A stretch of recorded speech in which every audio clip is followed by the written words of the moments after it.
जी बीबी, क्या नाम है आपका? जी मेरा नाम हिना फातिमा।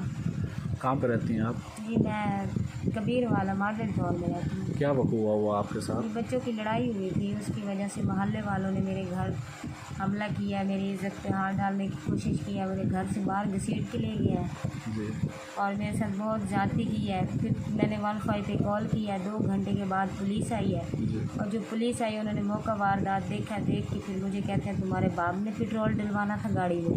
जी वो मुझे धमकी लगा के तो मुझे कहते हैं आप थाने में आ जाएं, वहाँ पे एप्लीकेशन दें। जी जब मैं थाने में पहुंची, वहाँ पे मुंशी आबिद बैठा था। जी मैंने एप्लीकेशन वो दरख्वास्त उसको मैंने दी है। वो मुझे कहता है कि आप 5,000 रुपया दे दें, आपके मुलजिम अभी पकड़े जाएंगे। यानी आप पैसे देंगे फिर आपका काम हाँ जी, होगा, ऐसे नहीं वो होगा? कहता था आप पैसे दे दें फिर आपके मुलजिम पकड़े जाएंगे, 5,000 रुपया दे।